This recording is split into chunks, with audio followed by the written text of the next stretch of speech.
Você costuma afirmar nas suas análises, eu já ouvi isso algumas vezes, que nós ainda vivemos em uma época contra-revolucionária. Essa caracterização seria a explicação do porquê termos uma extrema-direita antissistema em muitos países do mundo, mas uma esquerda cujo horizonte é limitado, digamos assim, pela defesa de reformas democráticas no interior do sistema?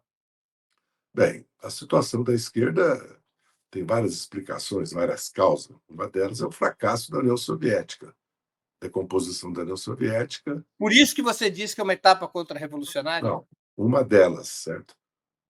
A outra é a própria crise do capitalismo, né? O capitalismo vive uma crise como entre as guerras e não encontrou ainda, como encontrou depois da guerra, em Bretton Woods, uma saída.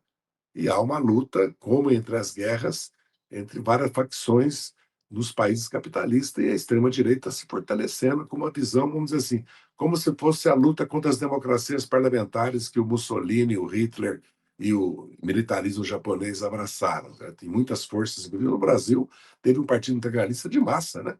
Partido do Plínio Salgado. A outra causa, certo, é que a própria esquerda fez várias experiências de governo aqui na América Latina, na América do Sul, maior ainda, e não foi capaz de fazer mudanças estruturais, certo?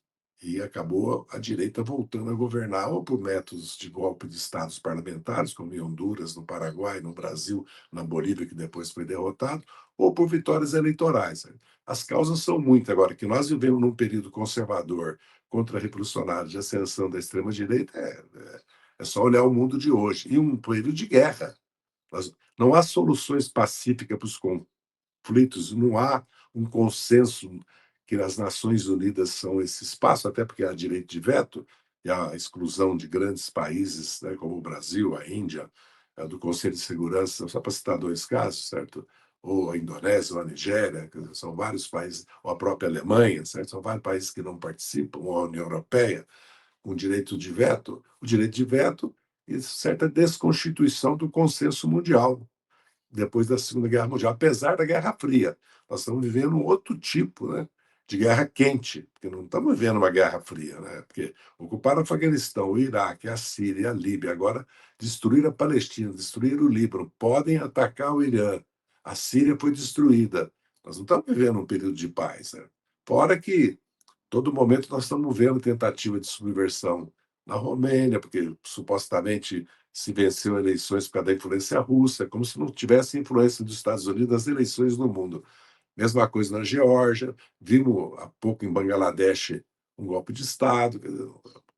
O mundo, a nave vai, quer dizer, o mundo não para, certo? Há uma luta política no mundo e as esquerdas, apesar dos levantes populares da Colômbia até a Bolívia, né, tirando o Uruguai, o Brasil e a Argentina, onde nós não vimos um fenômeno como nesses outros países, nós tivemos verdadeiras rebeliões populares que levaram à vitória, inclusive, do Boric e do Petro. Certo? E no caso do Peru, praticamente uma crise institucional que não termina. E no Equador, nós vivemos um golpe branco, né? Dois golpes, né? Um que levou à ilegalidade o Rafael Correia, como fizeram com o Lula, e agora um outro que acabou, como a experiência de El Salvador, que é também um risco muito grande hoje na América Latina, sob o pretexto de combater gangues, né? Como o PCC, as milícias do Rio de Janeiro, que já ocupam metade do território da cidade, e sob o pretexto de manter a segurança pública, governos assumem um viés autoritário, antidemocrático, tá, de extrema-direita, que é o caso de El Salvador e do Equador. Agora, quando você fala em época contra-revolucionária, quando que essa época teria começado? Na verdade, com, vamos dizer assim, a partir da crise de 2008 e 2009, certo? E 11 e 12,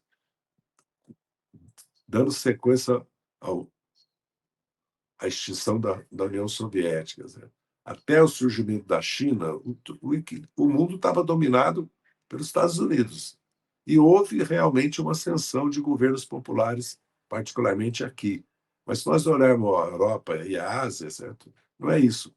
Evidentemente, tem que fazer exceção da China e do Vietnã, que são governos de outro tipo, né. Então esse período, ele já vem se arrastando com a própria decomposição da globalização e da financiarização do mundo, né, as coisas se combinam, sabe. E Você acha cada vez mais as forças políticas, para conseguir trabalhar e gerir as contradições que vão surgindo, vão se utilizando de métodos antidemocráticos e autoritários, né, e as esquerdas, aí já vem também a mudança no mundo do trabalho, do ponto de vista tecnológico, institucional, porque vamos pegar o Brasil, nós passamos por reforma da previdência trabalhista, sindical, que destruiu os sindicatos urbanos praticamente, certo?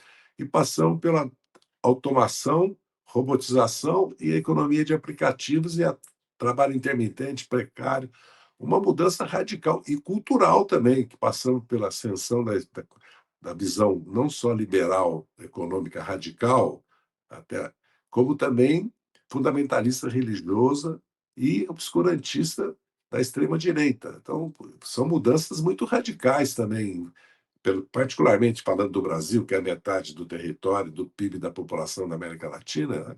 E é um dos maiores, a oitava economia do mundo, quinto país em território, oitavo em população, e está entre os 5 países que têm mais de 2 trilhões de dólares, mais de 200 milhões de habitantes, mais de 2 milhões de quilômetros quadrados, e é o único que não tem poder nuclear. O Brasil é muito importante. Então, aqui nós podemos ter um laboratório de tudo que tem acontecido no mundo. O Brasil é um exemplo muito claro disso.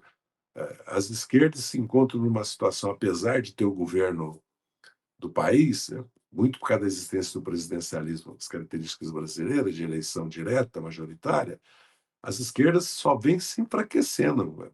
Parece contraditório. Nós ganhamos 5 eleições, estamos governando o Brasil pelas 5 vezes, mas perdemos força no parlamento, e agora a eleição municipal consolidou isso.